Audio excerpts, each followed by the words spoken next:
Reading time with Jennie Much. 5 children in it. Chapter 1, Beautiful as the Day, by E. Nesbit, narrated by Jennie Much. The house was 3 miles from the station, but before the dusty-hide fly had rattled along for 5 minutes, the children began to put their heads out of the carriage window and to say, "Aren't we nearly there yet?"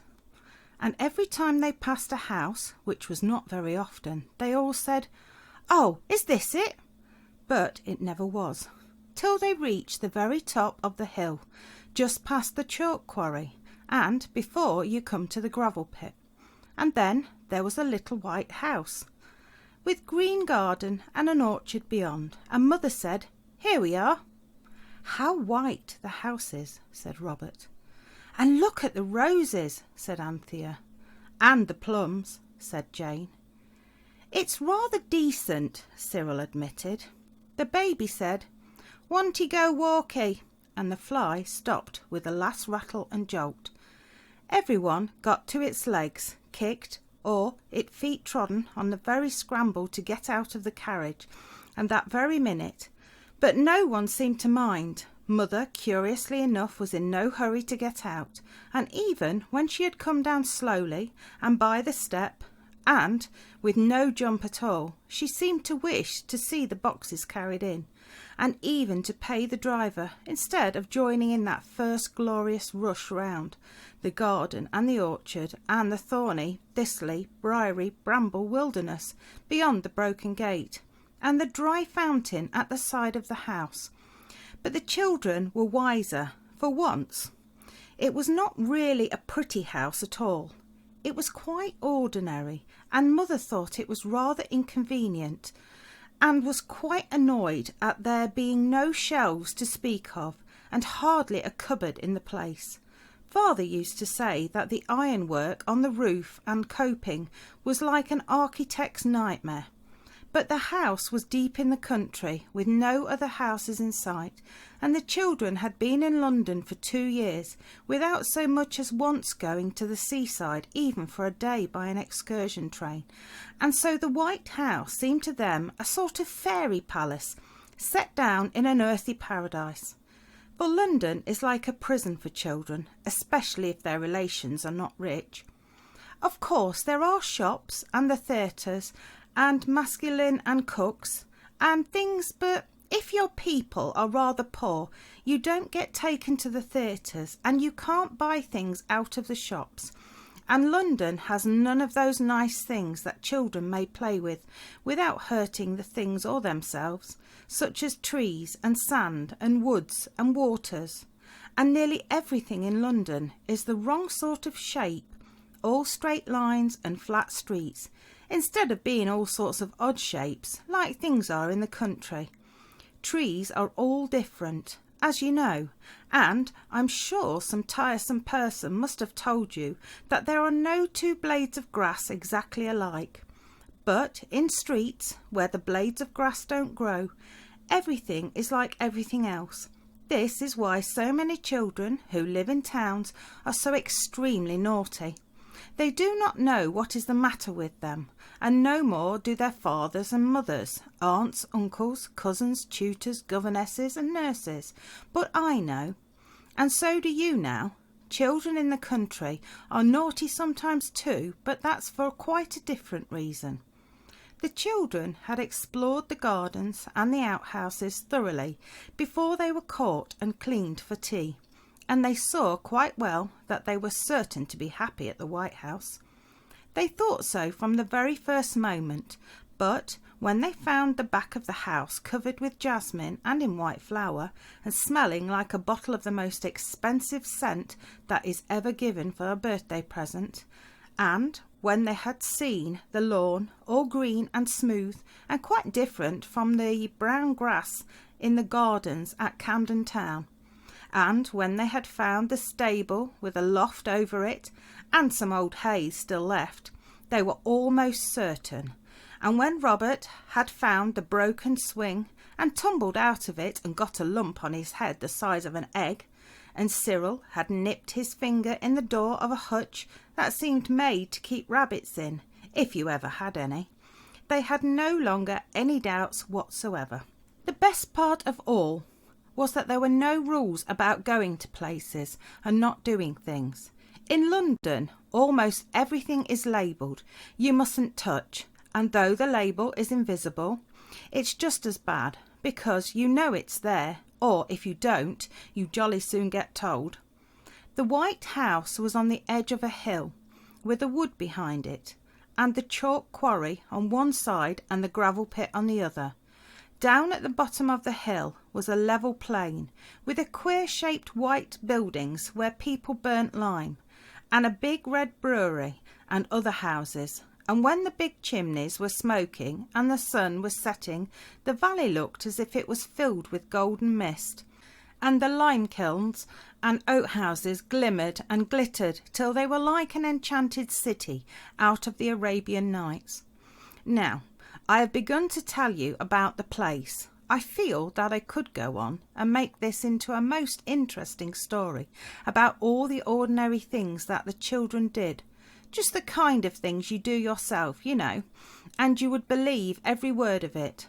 And when I told you about the children being tiresome, as you are sometimes, your aunts would perhaps write in the margin of the story with a pencil, "How true," or "How like life," and you would see it and very likely be annoyed. So I will only tell you the really astonishing things that happened, and you may leave the book about quite safely, for no aunts and uncles either are likely to write "How true" on the edge of the story. Grown-up people find it very difficult to believe really wonderful things, unless they have what they call proof. But children will believe almost anything, and grown-ups know this. That is why they tell you that the earth is round like an orange, when you can see perfectly well that it's flat and lumpy, and why they say that the earth goes round the sun, when you can see for yourself any day that the sun gets up in the morning and goes to bed at night, like a good sun as it is. And the earth knows its place and lies as still as a mouse. Yet I dare say you believe all that about the earth and the sun, and if you so will find it quite easy to believe that before Anthea and Cyril and the others had been a week in the country, they had found a fairy. At least they called it that, because that was what it called itself, and of course it knew best. But it was not at all like any fairy you ever saw or heard or read about. It was at the gravel pits. Father had to go away suddenly on business, and Mother had gone away to stay with Granny, who was not very well. They both went in a great hurry, and when they were gone the house seemed dreadfully quiet and empty, and the children wandered from one room to the other, and looked at bits of paper and string on the floors left over from the packing, and not yet cleared up, and wished they had something to do. It was Cyril who said, "I say, let's take our Margate spades and go and dig in the gravel pits. We can pretend it's the seaside." "Father said it once was," Anthea said. "He says there are shells there thousands of years old." So they went. Of course they had been to the edge of the gravel pit and looked over, but they had not gone down into it for fear Father would say they mustn't play there, and the same with the chalk quarry. The gravel pit is not really dangerous if you don't climb down the edges, but don't go the slow, safe way round by the road as if you were a cart. Each of the children carried its own spade and took it in turns to carry the lamb. He was the baby, and they called him that because "Bah" was the first thing he ever said. They called Anthea Panther, which seems silly when you read it, but when you say it, it sounds like her name. The gravel pit is very large and wide, with grass growing round the edges at the top, and dry, stringy wildflowers, purple and yellow. It's like a giant's wash-hand basin, and there are mounds of gravel and holes in the side of the basin where gravel has been taken out, and high up in the steep sides there are little holes that are the little front doors of the little San Martins houses. The children built a castle, of course, but castle building is rather poor fun when you have no hope of the swishing tide ever coming in to fill up the moat, and wash away the drawbridge and, at the happy last, to wet everybody up to the waist at least. Cyril wanted to dig out a cave to play smugglers in, but the others thought it might bury them alive, so it ended in all the spades going to work to dig a hole through the castle to Australia. These children, you see, believed that the world was round, and that on the other side the little Australian boys and girls were really walking wrong way up, like flies on the ceiling with their heads hanging down into the air. The children dug, and they dug, and they dug, and their hands got sandy and hot and red, and their faces got damp and shiny. The lamb had tried to eat the sand, and had cried so hard when he found that it was not, as he supposed, brown sugar, that he was now tired out and was lying asleep in a warm fat bunch in the middle of a half-finished castle. This left his brothers and sisters free to work really hard, and the hole that was to come out in Australia soon grew so deep that Jane, who was called Pussy for short, begged the others to stop. "Suppose the bottom of the hole gave way suddenly," she said, "and you tumbled out among the little Australians. All the sand would get in their eyes." "Yes," said Robert, "and they would hate us and throw stones at us and not let us see the kangaroos or opossums or blue gums or emu brand birds or anything." Cyril and Anthea knew that Australia was not quite so near as all that, but they agreed to stop using the spades and go on with their hands. This was quite easy because the sand at the bottom of the hole was very soft and fine and dry, like sea sand, and there were little shells in it. "Fancy it having been wet sea here once, all sloppy and shiny," said Jane, "with fishes and conger eels and coral and mermaids, and masts of ships and wrecked Spanish treasure. I wish we could find some gold doubloon or something," said Cyril. "How did the sea get carried away?" Robert asked. "Not in a pail, silly," said his brother. "Father says the earth got too hot underneath, like you do in bed sometimes, so it just hunched up its shoulders and the sea had to slip off, like the blankets do off us, and the shoulder was left sticking out and turned into dry land. Let's go and have a look for shells. I think that little cave looks likely, and I see something sticking out there, a bit of a wrecked ship anchor, and it's beastly hot in the Australian hole." The others agreed, but Anthea went on digging. She always liked to finish a thing when she had started once it begun. She felt it would be a disgrace to leave that hole without getting through to Australia. The cave was disappointing because there were no shells, and the wrecked ship's anchor turned out to be only the broken end of a pickaxe handle, and the cave party were just making up their minds that the sand makes you thirstier when it's not by the seaside, and someone had suggested going home for lemonade when Anthea suddenly screamed, "Cyril, come here! Oh, come quick, it's alive! It'll get away, quick!" They all hurried back. "It's a rat, I shouldn't wonder," said Robert. "Father says they infest old places, and this must be pretty old if the sea was here thousands of years ago."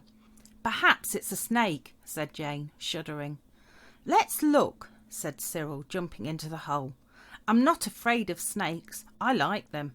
If it is a snake, I'll tame it, and it will follow me everywhere, and I'll let it sleep round my neck at night." "No, you won't," said Robert firmly. He shared Cyril's bedroom. "But if it's a rat—" "Oh, don't be silly," said Anthea. "It's not a rat. It's much bigger. And it's not a snake. It's got feet. I saw them. And fur." "No, not the spade. You'll hurt it. Dig with your hands. And let it hurt me instead."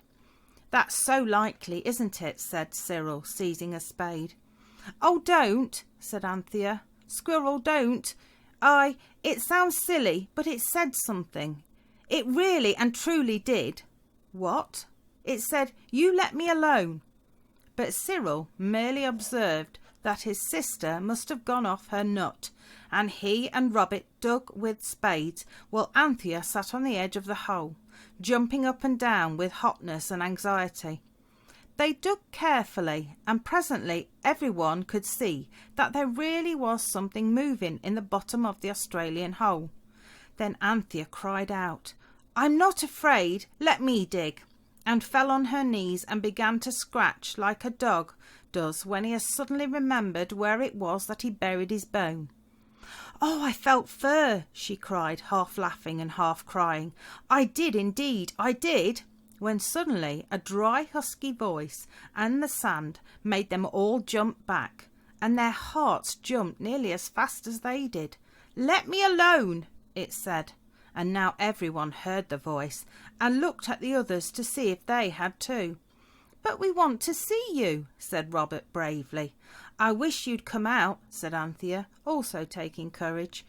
"Oh, well, if that's your wish," the voice said, and the sand stirred and spun and scattered, and something brown and furry and fat came rolling out into the hole, and the sand fell off. And it sat there yawning and rubbing the ends of its eyes with its hands. "I believe I must have dropped asleep," it said, stretching itself. The children stood round the hole in a ring, looking at the creature they had found. It was worth looking at. Its eyes were on long horns like a snail's eyes, and it could move them in and out like telescopes. It had ears like a bat's ears, and its tubby body was shaped like a spider's and covered with thick, soft fur. Its legs and arms were furry too, and it had hands and feet like a monkey's. "What on earth is it?" Jane said. "Shall we take it home?"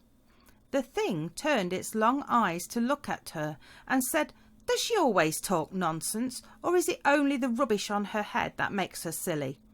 It looked scornfully at Jane's hat as it spoke. "She doesn't mean to be silly," Anthea said gently. "We none of us do, whatever you may think.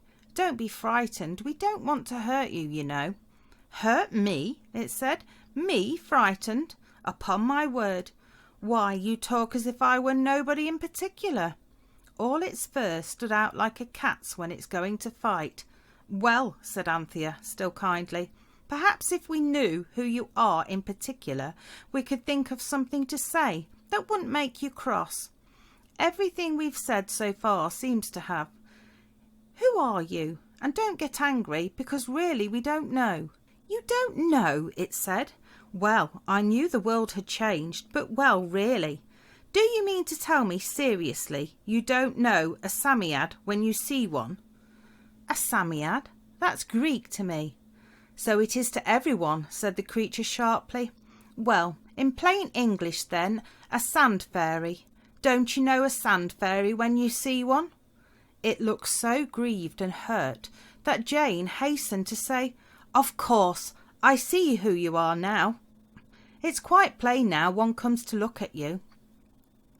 "You came to look at me several sentences ago," it said crossly, beginning to curl up again in the sand. "Oh, don't go away again. Do talk some more," Robert cried. "I didn't know you were a sand fairy, but I knew directly I saw you that you were much the wonderfulest thing I've ever seen." The sand fairy seemed a shade less disagreeable after this. "It isn't talking I mind," it said, "as long as you're reasonably civil, but I'm not going to make polite conversation for you. If you talk nicely to me, perhaps I'll answer you, and perhaps I won't. Now, say something." Of course, no one could think of anything to say, but at last Robert thought, "How long have you lived here?" And he said at once, "Oh, ages, several thousand years," replied the Psammead.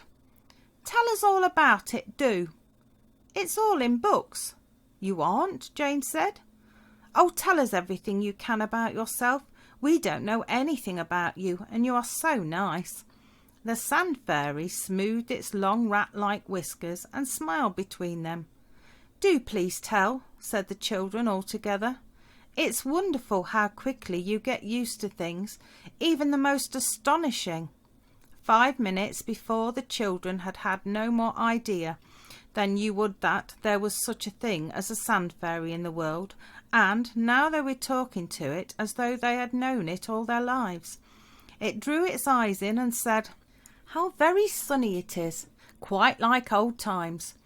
Where do you get your megatheriums from now?" "What?" said the children all at once. It is very difficult always to remember that "what" is not polite, especially in moments of surprise or agitation. "Are pterodactyls plentiful now?" the Sand Fairy went on. The children were unable to reply. "What do you have for breakfast?" the Sand Fairy said impatiently. "And who gives it to you?" "Eggs and bacon, and bread and milk, and porridge and things. Mother gives it us." "What are mega what's-its-names and terra what-do-you-call-ems? And does anyone have them for breakfast?"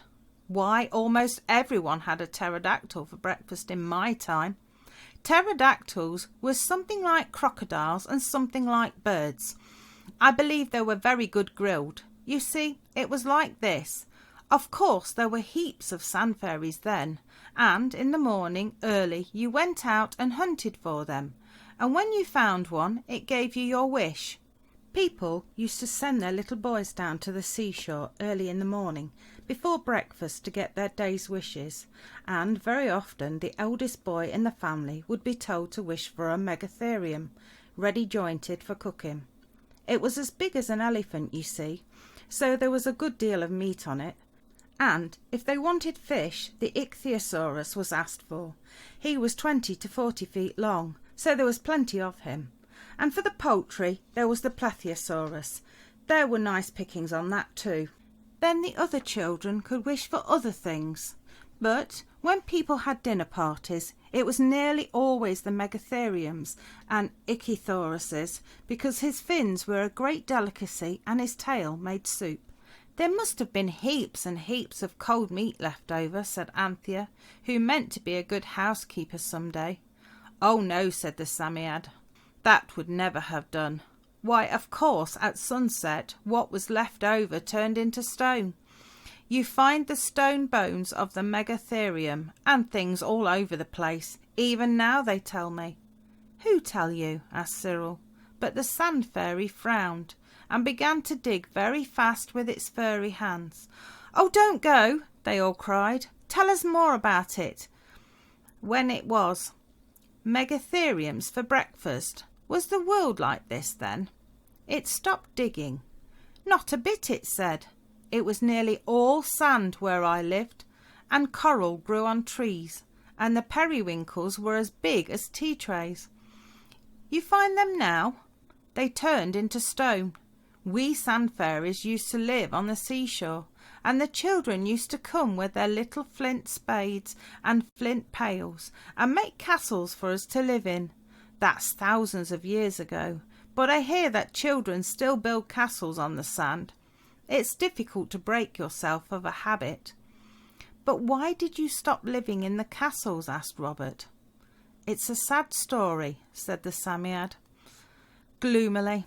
"It was because they would build moats to the castles, and the nasty wet bubbling sea used to come in, and of course as soon as the Sand Fairy got wet it caught cold and generally died.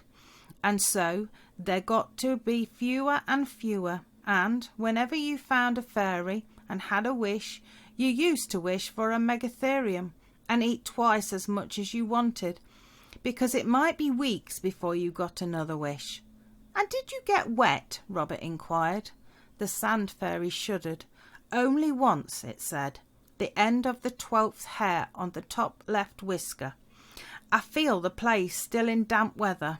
It was only once, but it was quite enough for me. I went away as soon as the sun had dried my poor dear whisker. I scurried away to the back of the beach and dug myself a house deep in warm dry sand, and there I've been ever since. And the sea changed its lodgings afterwards. And now I'm not going to tell you another thing." "Just one more, please," said the children. "Can you give wishes now?" "Of course," it said. "Didn't I give you yours a few minutes ago? You said, 'I wish you'd come out,' and I did." "Oh, please, mayn't we have another?" "Yes, but be quick about it. I'm tired of you. I dare say you have often thought what you would do if you had 3 wishes given you, and have despised the old man and his wife in the black pudding story, and felt certain that if you had the chance you would think of 3 really useful wishes without a moment's hesitation.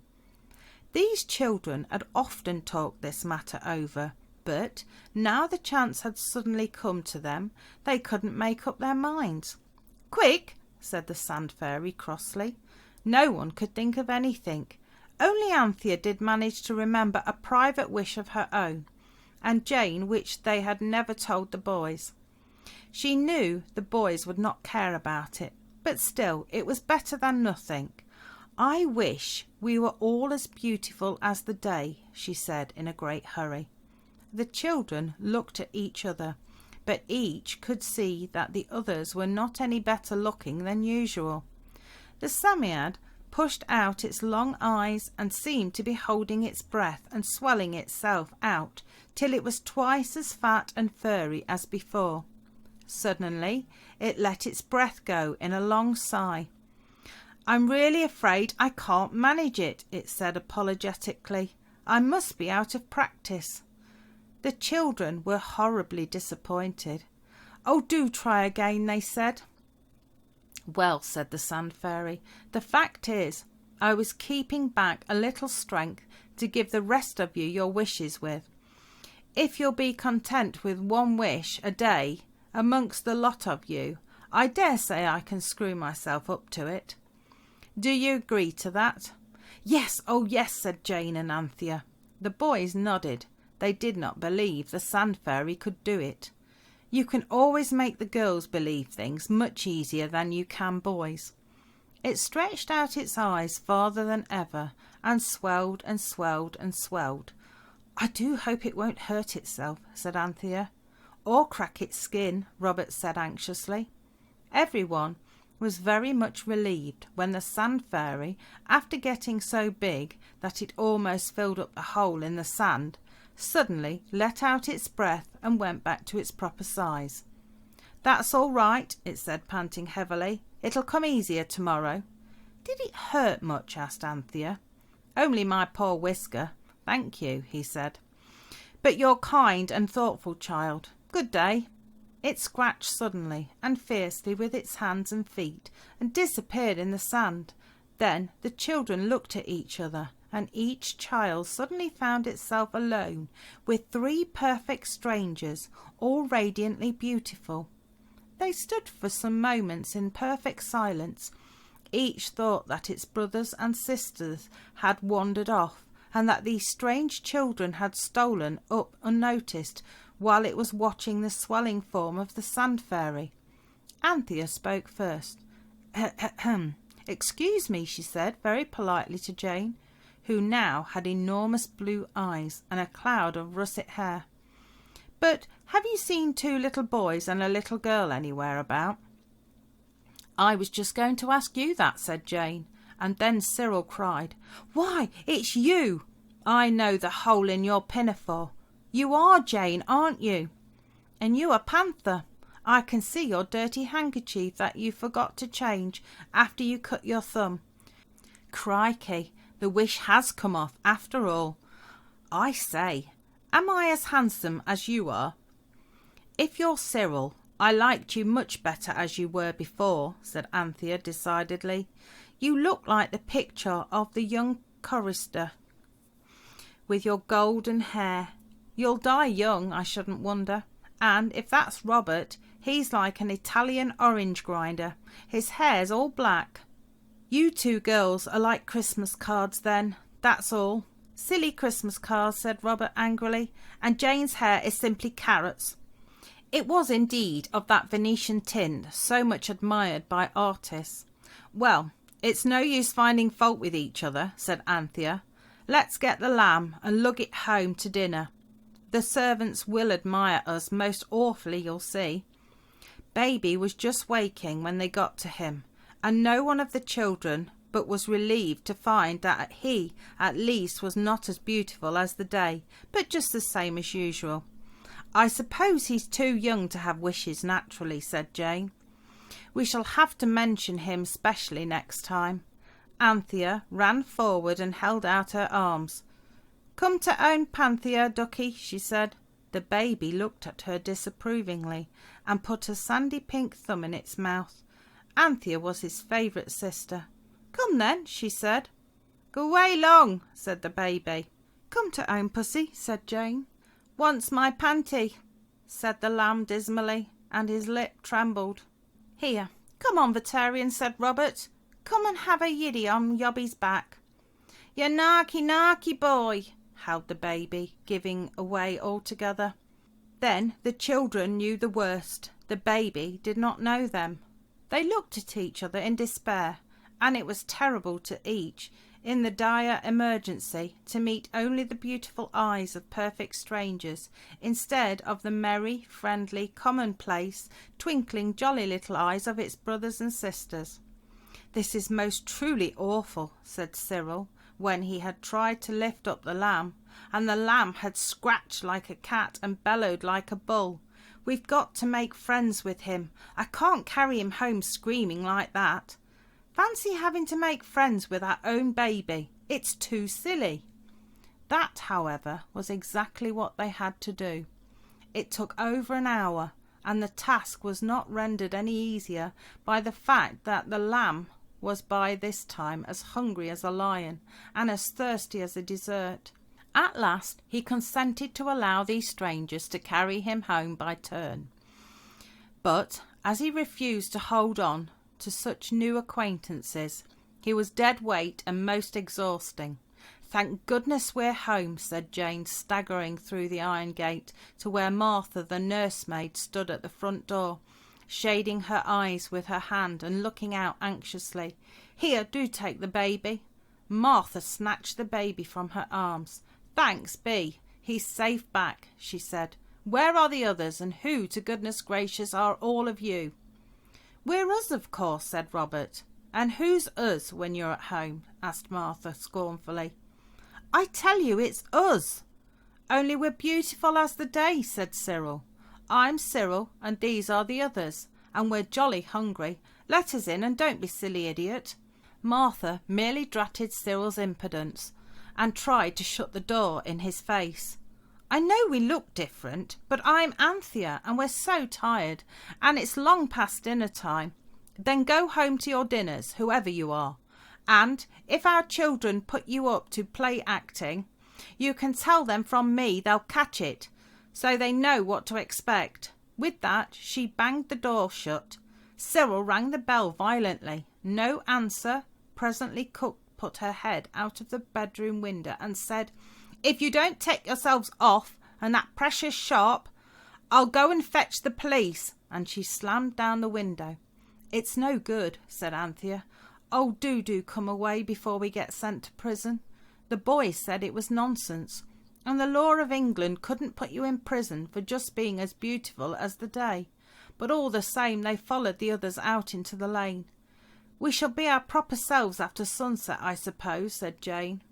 "I don't know," Cyril said sadly. "It mayn't be like that now.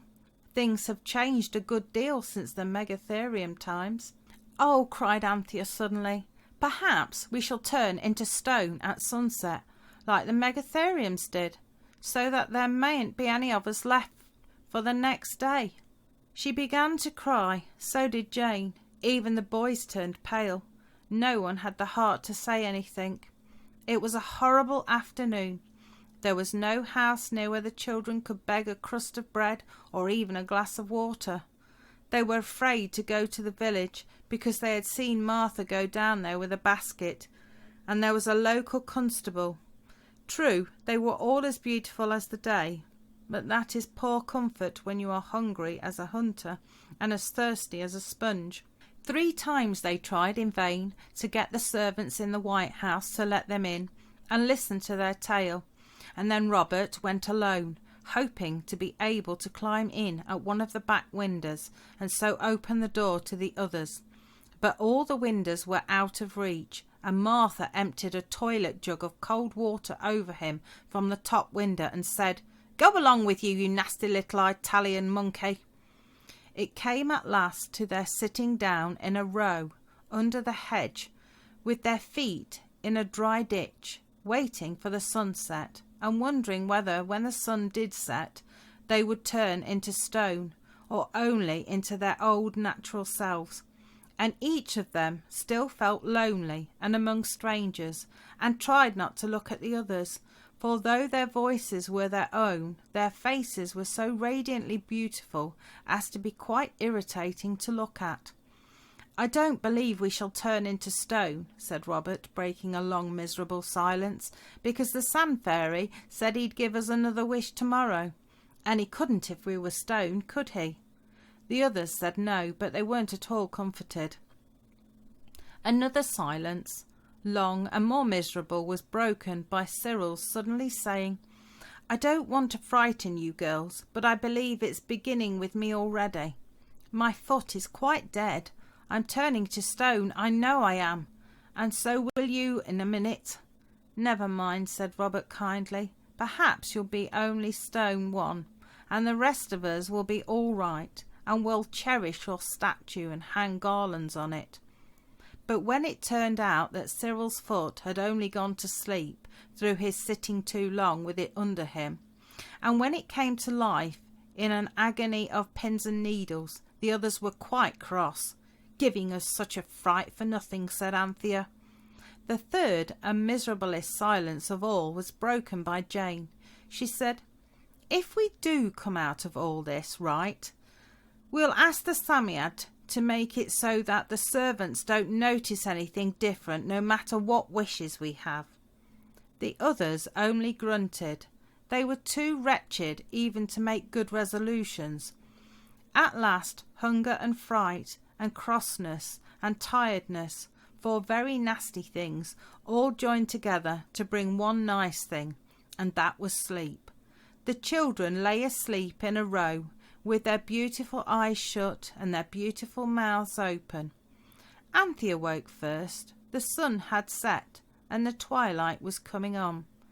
Anthea pinched herself very hard to make sure, and when she found she could still feel pinching, she decided that she was not stone, and then pinched the others. They also were soft. "Wake up," she said, almost in tears of joy. "It's all right. We're not stone. And oh, Cyril, how nice and ugly you do look, with your old freckles and your brown hair and your little eyes. And so do you all," she added, so that they might not feel jealous. When they got home, they were very much scolded by Martha, who told them about the strange children. "A good-looking lot, I must say, but that impudent." "I know," said Robert, who knew by experience how hopeless it would be to try and explain things to Martha. "And where on earth have you been all this time, you naughty little things, you?" "In the lane." "Why didn't you come home hours ago?" "We couldn't because of them," said Anthea. "Who?" "The children who were as beautiful as the day. They kept us there till after sunset. We couldn't come back till they'd gone. You don't know how we hated them. Oh, do give us some supper. We are so hungry." "Hungry? I should think so," said Martha angrily. "Out all day like this.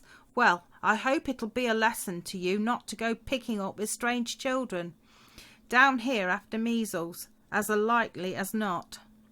Now, mind you, if you see them again, don't you speak to them, not one word, nor so much as look, but come straight away and tell me. I'll spoil their beauty for them."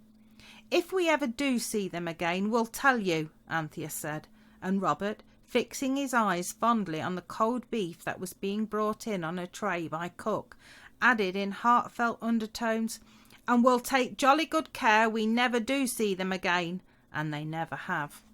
Thanks for listening. Please feel free to like and subscribe. Please stay tuned for the next chapter.